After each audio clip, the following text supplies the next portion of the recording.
Olá, tudo bem? Prezados alunos, sejam bem-vindos à nossa aula da terceira e última unidade da disciplina Ética, Cidadania e Relações Humanas no trabalho, no curso técnico em cooperativismo. A nossa aula de hoje tem como tema o debate ético e o código de ética profissional. Vamos analisar a aplicação do conteúdo da disciplina na prática profissional. Ora, nós já estudamos os conceitos de ética e moral, a questão dos valores, a conduta humana diante desses valores, abordamos a globalização e o dilema ético nesse processo de respeitar as diferentes culturas. Falamos ainda da busca por valores universais como a honestidade, a justiça, o respeito ao próximo, a lealdade, o compromisso, a integridade e a solidariedade. Falamos também sobre a intolerância, a diferença, um dos grandes problemas sociais do mundo, pois esta atitude gera discriminação e é contrária a todos os ideais éticos propostos pelo esforço mundial para um mundo de paz, respeito e igualdade. Falamos sobre a necessidade de respeitar o outro e de sermos autênticos, de sermos nós mesmos e não uma mareva com as outras. Falamos sobre sermos livres para sermos nós mesmos, mas sobre uma ótica social, um equilíbrio entre aquilo que pode e aquilo que não pode ser praticado em sociedade. Abordamos alguns fatores fundamentais para entendermos e exercermos a nossa liberdade, como a educação, a saúde e o acesso ao trabalho. Falamos ainda que não há como ter liberdade sem democracia. E falamos sobre respeitar a democracia. Na democracia, a posição da minoria, pois ela representa na política o outro, aquele que pensa diferente. Isso tem tudo a ver com respeito às diferenças e com a conduta ética. Ora, e como nós vamos tratar das relações do trabalho, precisamos compreender o contexto econômico em que estamos envolvidos, né, que é o capitalismo. Da mesma forma que na política há a predominância no Ocidente da democracia, predomina também na sociedade ocidental a estrutura econômica do capitalismo. Né? Mas o que é capital? Capital é uma riqueza que visa a produção de mais riqueza. Não serve para o consumo imediato, mas para acúmulo e multiplicação da riqueza, né? Ou seja, a reprodução do capital e obtenção de mais lucro. O capitalismo nasceu de uma transição histórica, começou com o mercantilismo, baseado na exploração de riquezas das colônias, né? E com a força do trabalho dos escravos, a exemplo do que ocorreu com o Brasil e Portugal, com a exploração do pau-brasil e do nosso ouro. Mas esse sistema caiu em declínio com o surgimento da industrialização, né, e a venda desses produtos industrializados com um objetivo, a obtenção de lucro e reprodução do capital. E esse é o sistema atual do capitalismo. Alguns são donos dos meios de produção, as indústrias, os negócios, e outros são os que trabalham, os empregados, os trabalhadores, gerando produtos e serviços para o consumo da população, mediante percentual de lucro. E o lucro desse sistema não pertence a quem fabrica, ao trabalhador, mas ao dono do negócio. Quanto mais consumo, mais produção, mais lucro, mais produção, mais possibilidade de investimento. E este é o ciclo econômico do capitalismo. Mas esse sistema está sujeito a desequilíbrios, né? A exemplo da inflação e da deflação. No caso da inflação, sobra dinheiro, falta mercadoria, os preços sobem. Na deflação, sobra mercadoria e falta dinheiro, e os preços podem cair. Mas também a questão da reprodução do capital pela especulação no mercado financeiro, né? E que não rende nenhum benefício social, ao contrário da produção. O capitalismo é muito criticado pela tendência que ele tem de concentrar riqueza nas mãos de poucas pessoas. Ou seja, quem é rico fica mais rico, acúmulo de capital. Ele também é criticado pela exploração da mão de obra do trabalhador para maximizar o lucro e por promover exclusão social. Mas, para o capitalismo sobreviver, ele tem a necessidade de ampliar o público consumidor. E, portanto, se essa exclusão aumentar, o capitalismo pode cavar a própria sepultura. Mas a grande realidade é que o capitalismo hoje predomina no mundo. E é o grande responsável, por exemplo, pelo investimento científico e tecnológico que promove melhorias sociais. O contraponto ao capitalismo é o socialismo, uma concepção de economia em que o Estado substitui a empresa na produção. E se no sistema capitalista a meta é o lucro, no sistema socialista, o compromisso é com o bem-estar social. E quando se pensa numa ética no sistema capitalista, não podemos deixar de apontar a necessidade de um equilíbrio nessa busca incessante do lucro, para que não haja a exploração do trabalho humano, em que haja respeito aos direitos humanos, aos direitos trabalhistas e respeito ao equilíbrio ambiental, pois o sistema econômico pode levar o meio ambiente à exaustão, em prejuízo de toda a sociedade e de todo o mundo. Mas qual é a relação entre economia e política? Ora, a política define de que maneira os cidadãos têm direitos e deveres em relação aos benefícios de que o Estado dispõe. Mas não se trata de um modelo de produção de riqueza. Ou seja, os sistemas políticos não produzem riqueza, mas regulam as formas por meio das quais essas riquezas podem ser produzidas e, principalmente, compartilhadas entre os cidadãos. Por outro lado, é a movimentação econômica por meio da compra e venda e do investimento em tecnologia e de outras variantes que faz com que as empresas públicas ou privadas tenham lucros. A função da política, na verdade, se refere mais ao direcionamento da riqueza do que à produção da riqueza. E é a política que define o sistema econômico a ser adotado, o capitalismo ou o socialismo. Bom, é nesse contexto político e econômico que se insere a figura do trabalhador. Historicamente, a gente observa que o ser humano do Ocidente, após a Revolução Industrial, se caracteriza como o ser humano do trabalho. Em nossa sociedade, o trabalho é uma das formas principais que é fonte de identidade para o indivíduo. Se torna o trabalho fonte de liberdade, fonte de socialização, de dignidade, de sentido, valor e até mesmo de felicidade. Quanto mais a indústria trabalha, mais ela produz. E quanto mais ela produz, mais necessita de homens e mulheres que trabalhem para que possam consumir aquilo que é produzido. Esse é o esquema de funcionamento do capitalismo. E o homem e a mulher de nosso tempo fazem parte dessa dinâmica. E é nessa dinâmica que o trabalho faz com que o ser humano participe com dignidade da sociedade humana. Estamos falando das relações de trabalho não vinculadas à escravidão, ou às situações de remuneração muito baixas, que fazem do trabalho um castigo e uma humilhação. Estamos falando do trabalho em que há respeito e remuneração dignas. Essa capacidade do ser humano de trabalhar e de transformar a natureza de maneira criativa, e não de forma instintiva, né, mas de ter consciência do que está fazendo, essa é uma das principais diferenças entre os seres humanos e os animais. E essa capacidade de refletir sobre o que está fazendo, isso só o ser humano é capaz de ter e de fazer. Portanto, o que caracteriza o trabalho do ser humano é a sua consciência do ato de trabalhar e dos sentidos e significados que são associados, que estão associados ao trabalho. Afinal, é por meio do trabalho que o ser humano pode se realizar, né, com a criação de algo útil, né, com direito à remuneração e com direito ao reconhecimento social. E nesse sentido, que seria um trabalhador ético? Bom, no mundo do trabalho existe a palavra profissional, e que indica aquela pessoa com competência para atuar em determinada área e que exerce bem a sua profissão. Acontece que o conceito de profissional pode até parecer que se refere apenas para as questões técnicas de uma profissão. Podemos pensar que um bom profissional em qualquer área é aquele que possui amplo conhecimento de como deve proceder para exercer determinada atividade. Mas, na verdade, no campo do trabalho, o ser profissional tem um sentido cada vez mais ligado a questões éticas, além das técnicas. Ou seja, o mercado de trabalho busca cada vez mais pessoas que, além de ter conhecimento técnico, realizam determinada função de forma ética. As empresas estão valorizando trabalhadores com capacidade de relacionamento positivo, pois isso é um fator que leva ao crescimento da produtividade e da qualidade da prestação de serviço de qualquer empresa. É preciso ser um trabalhador que tenha respeito pelo outro, que seja leal, generoso, que tenha espírito coletivo e seja capaz de somar esforços em prol do bem comum.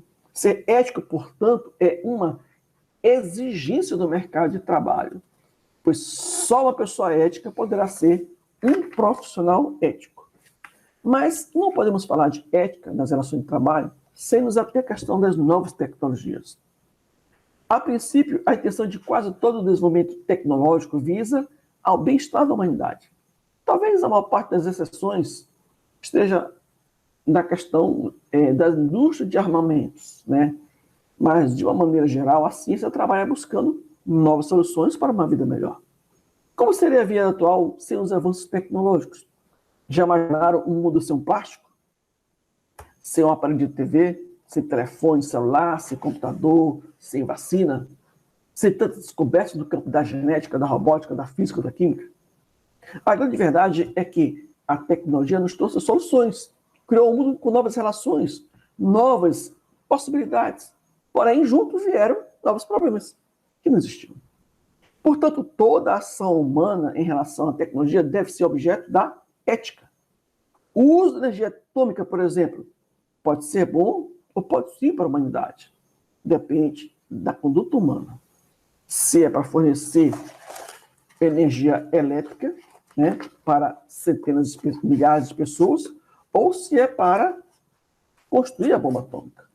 Nós temos também a questão dos robôs, da inteligência artificial, né, substituindo trabalhadores, além dos produtos que não são biodegradáveis, como o plástico, por exemplo, que passa mais de 200 anos presente na natureza, poluindo o meio ambiente e criando diversos produtos. Temos os produtos radioativos, como as baterias de celulares, né, ou os resíduos de usinas termonucleares, que demoram milhares de anos para deixarem de ser radioativos. E temos os milhares de produtos cancerígenos na área de alimentos, dos enlatados. Nós temos o efeito estufa, né, e o aquecimento global. Então, como seria uma postura ética diante desses avanços tecnológicos? Ora, sem a ética, será muito difícil encontrar uma solução para essas questões prejudiciais aos seres humanos por conta da tecnologia. A solução seria se obter uma motivação por parte das indústrias ou de implementação de políticas públicas que regulasse o funcionamento dessas indústrias. É preciso que haja uma motivação para a realização de investimentos em soluções que sejam corretas do ponto de vista ambiental, né, para o descarte das substâncias produzidas. Há a necessidade que as empresas investam em tecnologia com redução de sua nocividade. É extremamente necessário que as tecnologias ligadas à indústria alimentícia sejam acompanhadas por uma postura ética, nem que isso significa redução de lucro. É preciso ainda, cada vez mais, incentivar a consciência do consumidor. Por exemplo, o investimento na tecnologia de automóveis movidos à eletricidade, a ar e até mesmo a água, é resultado, em grande parte, da cobrança de consumidores com consciência ética. É necessário ainda que os consumidores se perguntem antes de consumir os produtos industrializados se houve preocupação das indústrias em não adicionar substâncias nocivas ou cancerígenas. Você vai perguntar também se essas indústrias têm uma postura ética. Mas, além dos efeitos físicos gerados pelas tecnologias existentes, há também os efeitos psicológicos e sociais que podem afetar o nosso modo de se relacionar no ambiente de trabalho. Isto é em virtude da virtualização dos relacionamentos pela internet e pelas redes sociais. Nesse mundo virtual, conseguimos fazer compras, fazer amigos, buscar novos amores, estudar, trabalhar, se divertir, acompanhar os acontecimentos, né? A princípio, essa substituição do contato real pelo virtual pode parecer algo totalmente positivo, mas existem muitos problemas, né, com a virtualização das relações. Ora, as imagens e sons obtidos através das telas de computador ou dos microfones são diferentes da imagem que temos quando a pessoa está diante de nós, presencialmente. Quando vemos e ouvimos alguém através de telas de microfones, é preciso ter consciência que essa visão e audição não corresponde à experiência real de ter essa pessoa perto dos olhos, né, e dos nossos ouvidos. Além disso, o comportamento da maioria das pessoas diante das câmeras é diferente de quando elas estão diante de olhares, né, e vozes diretas. Há uma ausência dos elementos de percepção. Falta o aperto de mão, falta o abraço, falta o ombro amigo, o passeio pelo parque, né? Falta o contato físico. E isso é importante porque nós todos precisamos sentir o mundo. Há uma grande questão ética nessa relação virtual, pois ela substitui o exercício de aprender a lidar com os outros seres humanos de uma maneira completa, né? De lidar com o outro e com a diferença que nós já falamos. Existem as questões práticas também criminosas, né, nas relações virtuais, né, como a violação dos direitos autorais, os crimes cibernéticos, né, a violação da intimidade e a proliferação das fake news, que não tem nenhuma relação com o direito à informação. Pô, gente, toda essa revolução tecnológica mudou radicalmente a maneira como as empresas funcionam. E hoje, as organizações chegaram à conclusão de que precisam de trabalhadores motivados, capacitados e flexíveis. E assim buscam criar um ambiente adequado para que os trabalhadores possam interagir de forma a se sentirem bem no trabalho, no relacionamento com seus superiores e na sua própria vida pessoal. Bom, essa qualidade de vida no trabalho, e ela pode ser definida levando em consideração os seguintes aspectos principais: a preocupação com o bem-estar do trabalhador, com a eficácia da organização e com a participação dos trabalhadores nas decisões e nos problemas do trabalho. Um ambiente de trabalho agradável, com condições econômicas, higiênicas e psicológicas adequadas, pode favorecer tanto a motivação das pessoas, como pode proporcionar uma maior eficiência e eficácia do trabalho.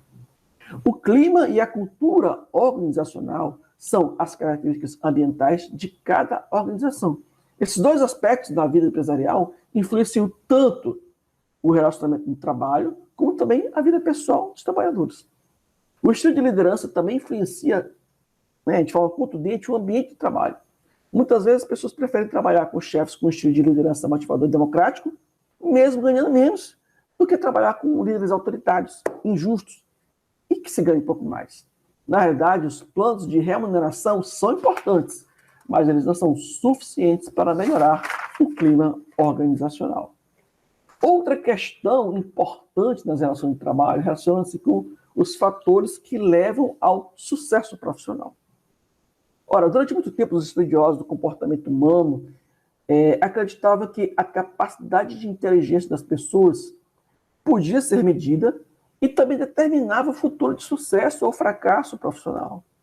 Os psicólogos, então, desenvolveram testes para medir o potencial de inteligência, acreditando que, com isso, podiam identificar aqueles com maior potencial intelectual e, portanto, mais aptos a ocupar determinadas funções numa empresa.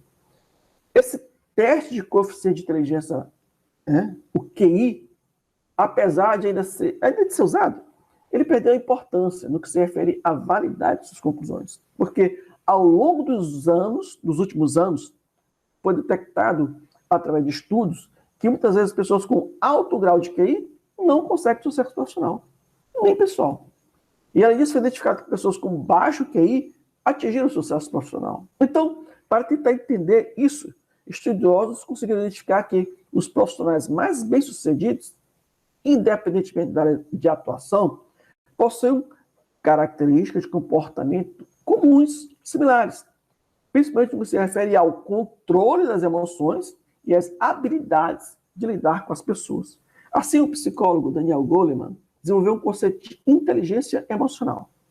Indicou 5 áreas que seriam as responsáveis pelo sucesso profissional: o autoconhecimento emocional, o controle emocional, a automotivação, o reconhecimento de emoções em outras pessoas e a habilidade no relacionamento interpessoal. Nessa mesma linha, questionadora dos conceitos de inteligência, de QI, o psicólogo Howard Gardner, da Universidade de Harvard, nos Estados Unidos, avaliou a inteligência não somente como capacidade de resolver problemas lógicos, matemáticos, ou de raciocínio espacial, mas também para outras atividades. E ele divide a inteligência em 7 diferentes competências: inteligência verbal ou linguística, inteligência lógico-matemática, inteligência sinestésica corporal, no movimento, inteligência espacial, inteligência musical inteligência interpessoal e inteligência intrapessoal. Segundo o autor, todos nós possuímos a capacidade de desenvolver todas essas inteligências. Mas é claro, nós somos influenciados pelo ambiente que vivemos. Se nascemos em uma família de músicos, nossa tendência a desenvolver mais a inteligência emocional, ou a inteligência musical. Da mesma forma, desenvolvemos mais ou menos cada uma dessas inteligências de acordo com os estímulos que nós sofremos ao longo da vida. Bom, chegamos ao final da nossa aula, né, e do nosso curso, mas não fique só com esse conteúdo. Nós temos as apostilas disponíveis para você ler e estudar, e temos os textos complementares. Contribua também com o fórum de discussão. Tem muita coisa para ler e você não vai se arrepender.